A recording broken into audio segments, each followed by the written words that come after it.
You know, when Doris asked me if I would take one of the Sundays in May, of course I said I would, because I know what it's like to create a Sunday lesson every Sunday for long periods of time. But the risk of letting somebody else choose your topic, you know, it can be kind of interesting sometimes, you know. So I said, of course, I'll do the first Sunday of May. And she said, well, I've named your talk, and it's The Rhythm of Life. I thought, oh, okay, that's good, because I really resonate with that whole concept and with that whole idea. It wasn't going to be a big strain for me. And then when I saw the music that was chosen for this morning, one of my very, very favorite songs, I Am God's Melody of Life, was the first song that we sang. I was just so, so pleased. And when I thanked Bev for choosing that song, she said, well, of course, you're doing a talk about rhythm of life. What other song would we sing? So I'm glad that made sense to her, too. So when I think about that phrase, you know, I am God's melody of life, what a powerful statement that is, and how simple and easy and not struggling that kind of just simple statement is. I am God's melody of life. Because what does that imply? For one thing, a melody to me implies sweetness and beauty and harmony and joy and lightness. And to think, and we are all of those things. And we are God's melody. God sings his song through us. That's the next line. It's like that energy and that all that God is comes through us as a melody. We are each God's melody of life. So when I was thinking about how to talk about rhythm and how to talk about, because every melody has its own rhythm and its own beat. And every melody, we are each God's melody of life, and we all look different, and we all think about different things and are excited about different things. So I was thinking about rhythm, and I was thinking about balance. And I was wondering, are they the same thing? You know, rhythm and balance. Because we talk about, or I certainly do, about I need more balance in my life. Or I need more rhythm in my life. So I thought, well, okay, let's just have a look at that. So when I was thinking about balance, I thought, okay, what comes to my mind? First thing is a teeter-totter. When I think about balance. And I don't know if as a child you ever went to a playground and stood, you know, at the end of the teeter-totter that's obviously on the ground. And then you start walking. Has anybody ever done this? And you kind of walk, and it's kind of, then it's shifting, right? Like the board is starting to shift. Then you come to that place in the middle. Just for a moment, you're in balance, and then you start walking off the other end, and of course, then the whole board starts shifting again. And you can walk back and forth across the board, but at only one point are you actually in what they call the balance place. And depending on how big that place is, like how sharp of a, you know, fulcrum you have underneath it, what do you notice about trying to stand in that balance place? It's not that easy. You know, if you sneezed or something like that, you know, you go over one way, or if your friend calls you and you look, you start tipping this way. It's not easy to stay in that perfect place of balance and poise. So not only is it not easy, can you do anything there? Can you go anywhere? Can you know, if you look at it in a life kind of way, can you enjoy life? Can you be involved in any activities? You're kind of stuck. If you want to stay in perfect balance, you're kind of stuck in this one spot. So I thought, well, you know, maybe there's more to balance than just staying stuck. The other image that came to me about balance was riding a bicycle. And you may have noticed that as long as you're riding the bicycle, as long as you're moving, you stay mostly upright. And as soon as you stop, what happens? You fall over. You can't stay upright and balanced without the motion. Or I don't know about you, but sometimes I see at a stoplight, you know, you see a bicyclist come up and they're waiting for the light to turn green, but they don't want to get off the bike, and so they're kind of doing this.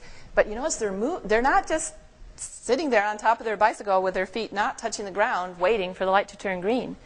They're kind of shifting and adjusting, and the light turns green and they can take off. So it's more about motion When you're balanced, there is no motion. I remember when my son, was learning how to ride his bicycle, he would go up and down the street. He was about 3 years old. He'd go up and down the street, and then he'd come up the driveway and go onto the lawn, which is all lumpy and bumpy, and then just take off, and jump about 3 feet off the bicycle, land in the grass. I said, what? What are you doing, like a catapult, off the thing. He says, well, it's a lot softer to land on the grass. I went, oh, why don't you just stop the bike? And I guess he just didn't, he didn't realize you could actually just, come to a stop and put your feet down and just stop. So he figured this is the best way, just come up on the grass and then just leap off, and the bike could go that way. And he figured out it was a lot softer than doing that on the driveway. Mom? Why ask? So movement is what keeps us balanced, not motionlessness. Movement is what keeps the stability in our lives, not being still. And maybe when we're looking for balance, maybe more what we mean is integration. Now, integration being, we all have different kinds of activities during the day. So we want to integrate, maybe if we go out and work, we want to integrate our day with some play. Or if we have a lot of social time, maybe there's times when we want to be by ourselves. And so there's bringing both of those things into play is integration, but it's not actually balance. Because balance would be not doing any of those things. It would be perfectly motionless. So our search, I read this statement, I thought this is amazing. Our search for balance remains elusive. Because in nature, there is no perfect state of equilibrium.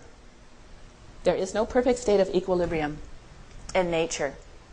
And you can see this everywhere. Just, you can see it everywhere. That nature around us is moving and circulating and cycling and is in constant motion. I mean, easily we can see the seasons. Even if you just think about the water on the planet, what would happen if all the water stayed still? Stagnant, yes. Do you think we human beings could survive in that kind of world? No. We need the rain to be falling. We need the water to run off into the ocean, into the lakes. We need the water to evaporate back up into the clouds. There's this incredible circulation and rhythm that's going on, and that's what keeps our environment stable.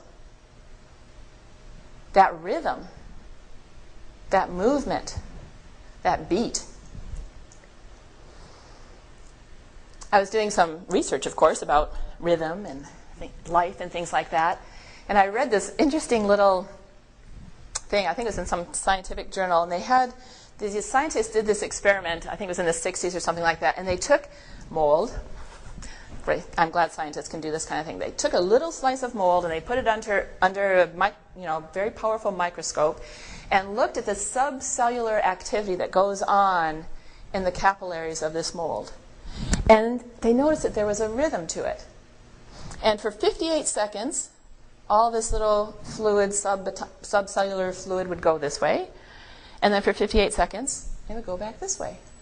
And it just kept this motion up all by itself. Perfectly, never changed. 58 seconds, right on the dot. So what they did is they set a metronome that was coordinated with that rhythm. And then they anesthetized the mold. How do people think of this stuff? I don't know. I'm glad they did. They anesthetized the mold until there was no activity in the mold. And then they let it come out of that state. And guess what? It went right back to the same rhythm that it had been in before it had been virtually paralyzed. There was an inner, believe it or not, there's an inner rhythm in mold. And guess what? I'm sure it's in us too. There's a rhythm, there's a pulse that is going on no matter what happens, even when it's stopped and it's given the opportunity to come back, it will find that natural rhythm again. And I know years ago I read, and I couldn't find the book, but anyway, I remember very distinctly that they took heart cells And even it's not just our heart that pumps. It's every single cell has its own little, beat. Then they all beat together. And they had some heart cells over here and some over here, and they kept moving them further and further apart to see, but they just kept their rhythm together from the same heart. They just kept their rhythm together no matter how far apart they were and what circumstances they were in. It's amazing. We don't see this life force, this rhythm that's underneath and in everything we do and all around us. So stability is not the secret to life. Rhythm is the secret to life. And part of the ways that we see rhythm, I think, is, as I mentioned in nature, we see that things need to change. That's what the retreat's about. The old needs to pass away, and we need to make room for the new. And whether that's the death of a cocoon so that it can be the birth of a butterfly, or the death of wood being consumed by fire so that it can be the birth of light and heat and smoke and ash. Whether it's did you notice like most of our cherry blossoms are kind of gone? So that's the death. We're seeing the passing away of that. And we also see, I saw my first iris yesterday. It's like the next thing is coming. So we see that in nature, we see it all around us, and it happens in our lives too. And sometimes we welcome it. And I don't know about you, but sometimes I have preferences that, things wouldn't change, that things would stay the same, that they would stay the same. And then I go back to remembering that it's that sameness, that motionlessness that kills life, that doesn't support life. And so then I try to get back into the rhythm. In his book, Symphony of Matter, Professor Donald Andrews says, all nature partakes in a cosmic dance of particle interactions and the flow of dynamic fields of energy. It's an amazing statement. All nature partakes in a cosmic dance of particle interactions and the flow of dynamic fields of energy. That book was written just a few years ago. 8,000 years ago, Lao Tzu said, everything is healthy that flows with the universe. Kind of sound like the same? Everything is healthy that flows with the universe. Our oldest systems of health come from the Chinese medicine and the Ayurvedic traditions. And those traditions are so, unfortunately unique now in our day and age in that they look at the whole person. And they look at the person and how they are working in conjunction with the hours of the day and the seasons of the year and what's proper and good and healthful for us to eat at one time of year is not in another time of year. And so those health systems incorporate that idea of rhythm. And the greater forces that are working all around us, that energy that's in us and that energy that's around us, and partnering those together. So I don't know about you, but sometimes I think, well, I want to eat watermelon in December. But you know what? It's depending on your body type and the time of year, sometimes it's not that good for us to be eating watermelon in December. It's not good for me. And those are the decisions and the choices that we get to make now because all the food and nutrition moves all around the planet. We can eat whatever we want any time of the year. I know a friend of mine who came from China, and I guess she came in the early 90s, and she grew up during the revolution. She had just graduated as an engineer just before the revolution, and then because being an educated professor, she was sent to a farm up in northern China, harassed at every turn, who called his counselors together. He asked them to formulate a motto, a few magic words that would help him in times of distress. It must be brief enough to be engraved on his ring, so that he could always have it before his eyes. It must be appropriate for every situation. It must be wise and true and endlessly enduring, words by which a person could be guided all his life. The counselors went off and they debated and they reasoned and they prayed, and finally they came back to the monarch with their magic words, words for every change or chance, words to fit all situations, words to ease the heart and mind in all circumstances. And the words that were engraved on his ring were, "This too shall pass."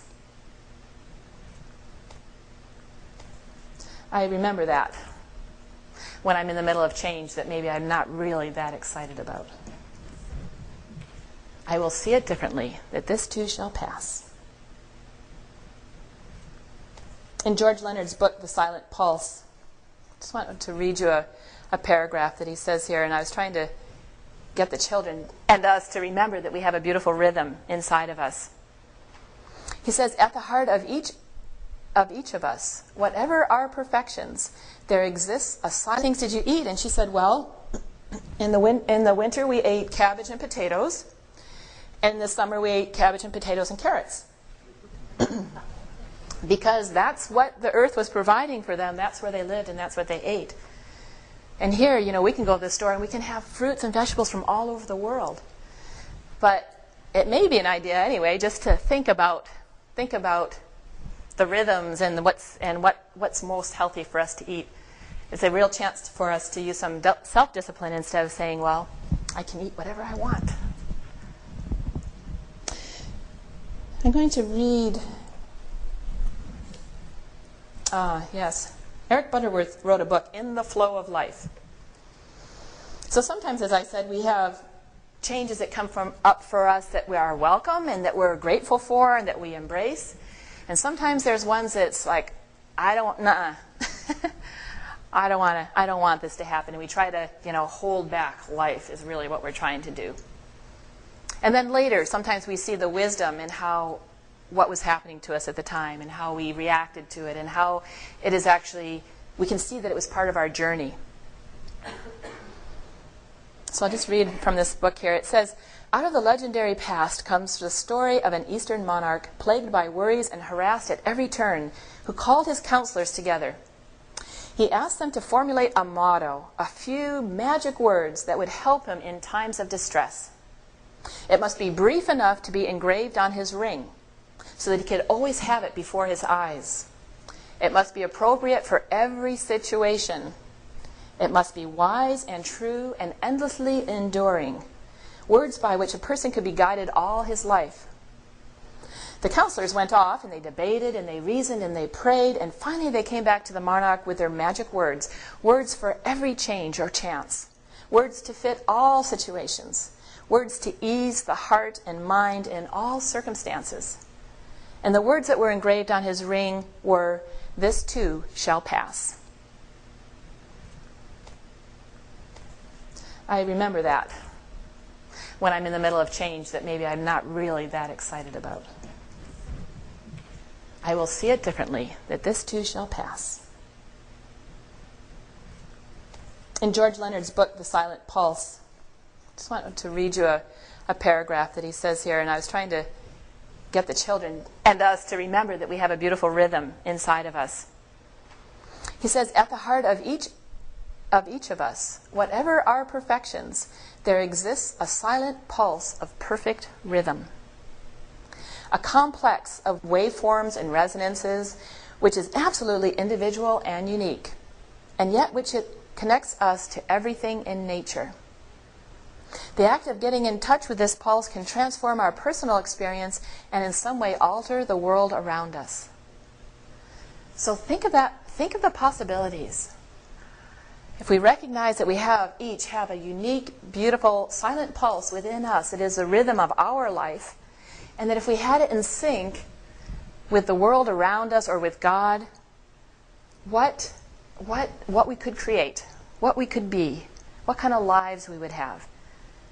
Instead of kind of bumping up against the rhythm and feeling like it's a struggle and it's hard work.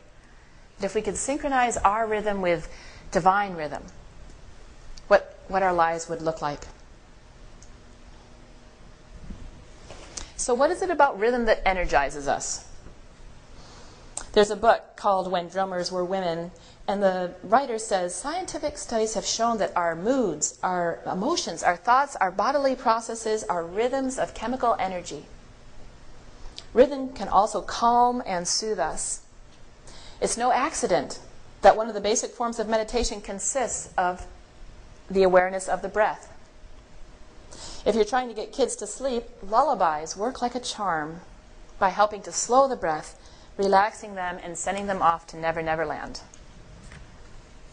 So we have these possibilities of incorporating rhythm into our lives. And such a simple thing as lullabies or music, soothing us, or maybe the other way around when we need to get a little bit more energetic. You know, have you ever used music? I do when I'm doing house cleaning. You know, put on something really vibrant and really rhythmic and bouncing, and I turn up the volume and hope nobody else is home in the neighborhood, and, you know, can do my housekeeping. It can energize us and it can soothe us. So how do we keep in touch with our personal rhythms? And one of the ways to do that, I think, is through ritual. And ritual is something that is deeply ingrained in many, many cultures and many, many places around the world. And it's also something I think that we have really lost touch with here in our lives in these days. I remember I was trying to think of rituals in my life, and of course, like our candlelighting service here is a ritual. It's something that we look forward, a tradition that we do every year. There are things that happen here, but I was looking at my life and thinking, well, where else do I note things that are important to notice? Because we are always leaving one activity or leaving one phase of the day and entering into another one constantly throughout the day. When we wake up in the morning, we've just left sleep, and we're opening our eyes to a new day. When we go to sleep, we are leaving behind a day and entering into a whole other kind of consciousness. When we eat food, we're bringing nutriments and nourishment into our physical bodies. And that's why we used to have things like morning prayers and evening prayers and grace that we used to say at dinner time, at mealtime.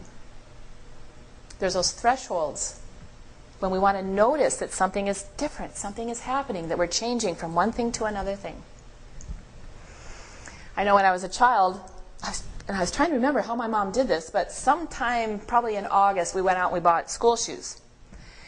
And then in my recollections, I don't have any idea where they went, but all I remember is that when I woke up on my first day of school, they were sitting right there on the floor by my bed. And once a year, we got new shoes to go to school. And that was a ritual. That meant the summer's over, and now school's starting, and you have a new pair of shoes to go to your first day of school in. And those little things are so important to us, because it is so easy, for myself anyway, to just get, you wake up in the morning and you just go full speed until you drop off at the end of the day. And we don't notice any of these things that are going on around us. And connecting with that energy that can enliven us and revive us and refresh us and nourish us. We're missing out on so many of those opportunities. Chanting is one of my very special things to do. And I have this book on chanting by Robert Gass, and he has a couple of things I'd like to read to you. He says, bringing living ritual into major life passages and organized worship is vital, but there still remains the rest of life. So yes, maybe we have some things that we do here on Sunday morning. We light the candle, we sing our call to worship song, we have a meditation. That's part of what we do here. But what about the rest of the week? What about the rest of today? Unlike most indigenous cultures where there is no separation between spiritual worship and daily life, we may spend the bulk of our waking time in activities that seem disconnected from what we experience in church or on a retreat. He says, rituals of awakening are one way to infuse your day with the sacred right from the start. Rising to meet the day on the mythic level, we are reenacting the journey from death to rebirth, from darkness to light, as if each new day were a new life unto itself. It is said that the first step of a journey sets the direction for everything that follows. And in the words of an old Dutch proverb, the seeds of the day are best planted in the first hour. Have you ever started your day and thought, you know what, you got that expression, I got out of the bed, out of the wrong side of the bed? And if we're really conscious and we're really aware, we might even symbolically climb back into bed and just kind of start that day over again. Instead, I've learned that just by fighting and pushing and struggling, sometimes it doesn't bring me the results I want. So sometimes it's good to just take a deep breath and say, you know what, I just need to start this again. Or you have a conversation with someone and you can feel something got lost, it's going off the rails, and you can just stop and say, you know what, can we just start again? Because, this isn't, you say where you're at and how you're feeling about that.